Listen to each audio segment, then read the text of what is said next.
friends, and thanks for joining me again, and welcome if you're new. And I am so excited to announce this as a collaboration project. This My Budget Busters and How I Battle Them video is going to be done by many of my other YouTube friends who have agreed to do this. So the reason I wanted this to be a collab is because, let's face it, we all have weaknesses in our lives, and most of us are all living on a budget as well. And so what sets my budget back may not be what sets everyone else's budget back. So maybe, something that one of my YouTube friends say might help you, or vice versa again. So yeah, I was really excited that they were willing to join in on this YouTube collab, and I feel honored that they were willing to do that.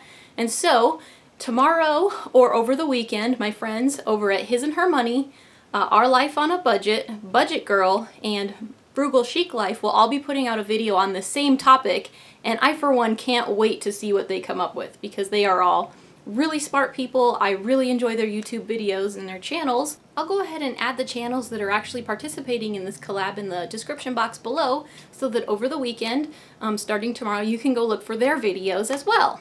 So thank you for joining in on the collab, and so let me get started on my budget busters and how I battle them. So the first one I'm going to start with is kind of a silly one.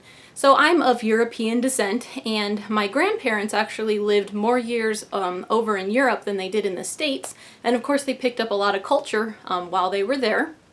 And so when I would go over to their house as a kid or whatever, which I was over there a lot, anytime we were hungry or whatever for a snack, they would always offer us bread and cheese. That was just what they ate. They didn't have, Cheetos and crackers and Cheez-Its and things like that. Many of the things we have in the States. And so that was just something I grew up eating a lot of. Unfortunately, my grandparents were probably a little more financially set than we are.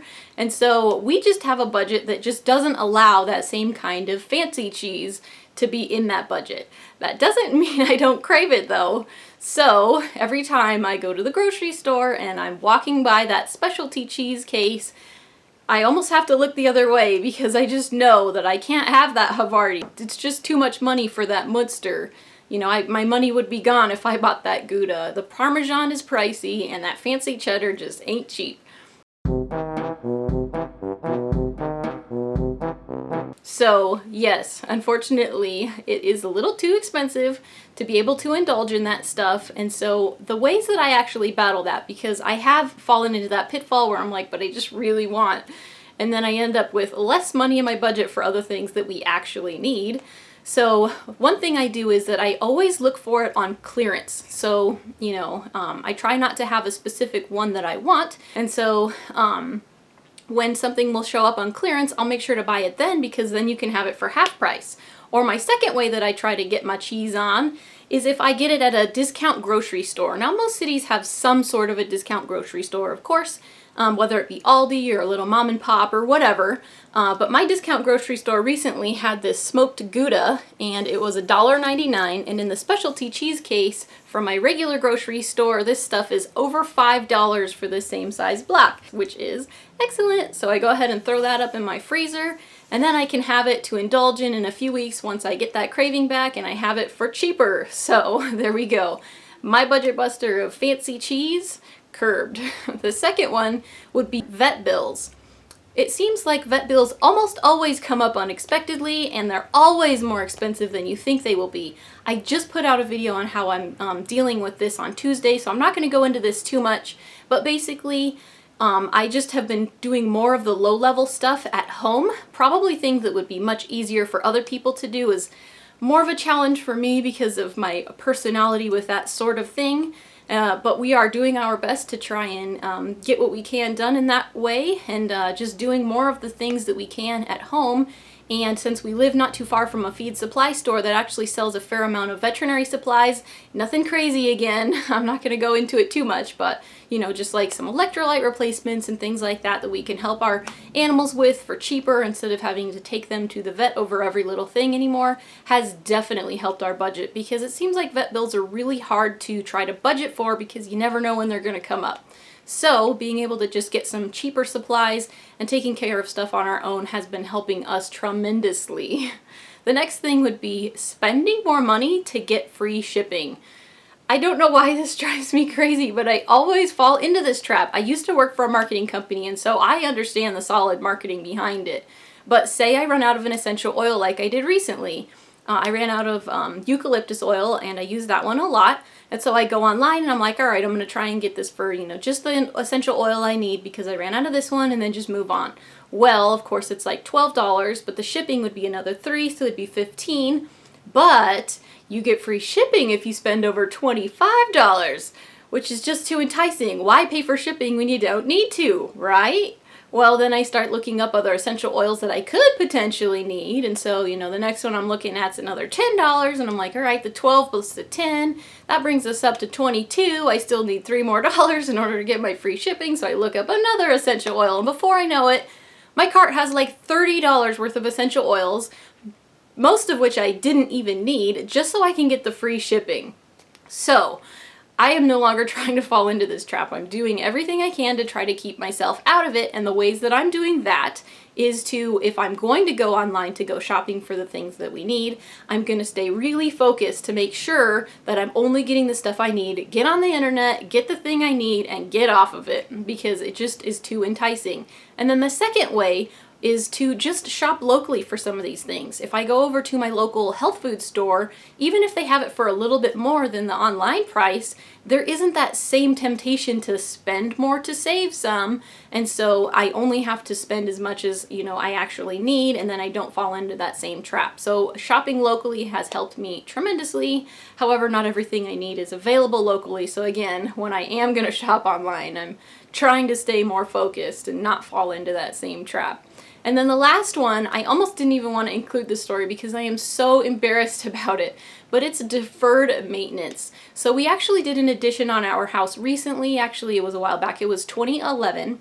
We just had a small little addition put on our house, and I believe it was the roofer who was working on it who told us that on our main house there was a spot where the furnace pipe came up that actually had caulk on it, and so I think they fixed it. They put some caulk on it, and they said, all right, well, just to keep the water out and whatnot, we put some caulk on it.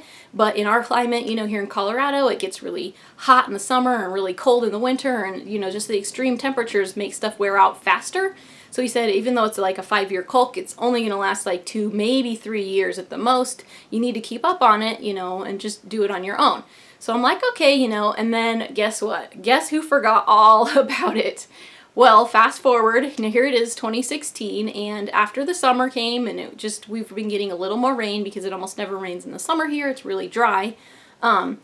We noticed a little bit of water leaking in our basement, which obviously scared us right away. Is it a broken pipe? What's going on? Is it the roof? I don't know. And so we had to go diagnose it, figure out what it was and all this stuff, and then eventually we figured out that it was that furnace pipe on the roof. And that's when I remembered being told that I needed to make sure I kept up on that caulk.